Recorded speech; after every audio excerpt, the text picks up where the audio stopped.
ભાવનગરના સિહોર પંથકમાં વરસાદી માહોલ સર્જાયો છે। વિગતો મળી રહી છે ભાવનગર ખાતેથી। ભાવનગરમાં આવેલ સિહોર પંથકમાં વરસાદી માહોલ જોવા મળ્યો છે। ત્યારે સિહોર તાલુકાના ટાણા વરલ અને કનાડ ગામે વરસાદ વરસ્યો છે, તો કાજાવદર, દેવગણા અને બોરડી તથા જાંબાણા ગામે પણ વરસાદ વરસી રહ્યો છે। ત્યારે વરસાદ વરસવાને કારણે વાતાવરણમાં એકાએક ઠંડક પ્રસરી છે અને ધરતીપુત્રોમાં ખુશીની લહેર જોવા મળી રહી છે। વરસાદ થતાં જ પિયાત પાણીનો પ્રશ્ન પણ હલ થઈ ગયો છે। વિગતો મળી રહી છે ભાવનગર ખાતેથી। ભાવનગરના સિહોર પંથકમાં વરસાદી માહોલ જોવા મળ્યો છે અને સિહોર તાલુકાના ટાણા વરલ, કનાડ તથા કાજાવદર, દેવગણા અને બોરડી તથા જાંબાણા ગામે વરસાદ વરસી રહ્યો છે। ત્યારે વરસાદ થતાં જ વાતાવરણમાં ઠંડક પ્રસરી ગઈ છે અને ખેડૂતોમાં ખુશીનો માહોલ જોવા મળી રહ્યો છે। તો પીવાના પાણીનો પ્રશ્ન પણ હલ થઈ ગયો છે વરસાદના આગમનના કારણે।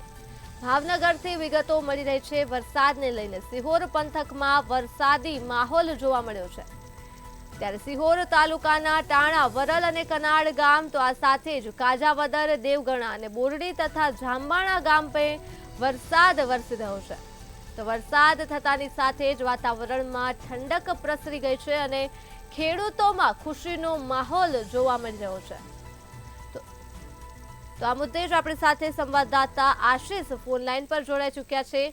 જી આશિષ, સિહોર પંથકમાં વરસાદી માહોલ સર્જાયો છે અને પીવાના પાણીનો પ્રશ્ન પણ હલ થઈ ગયો છે, શું છે વધુ વિગતો?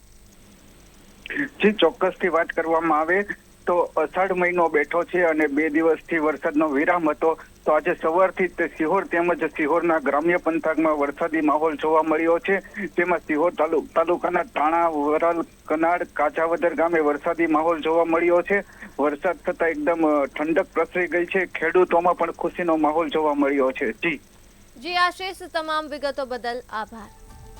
તો ભાવનગરના સિહોર પંથકમાં વરસાદી માહોલ સર્જાયો છે અને સિહોર તાલુકાના ટાણા વરલ, કનાડ તથા કાજાવદર, દેવગણા, બોરડી અને જાંબાણા ગામે વરસાદ વરસ્યો છે।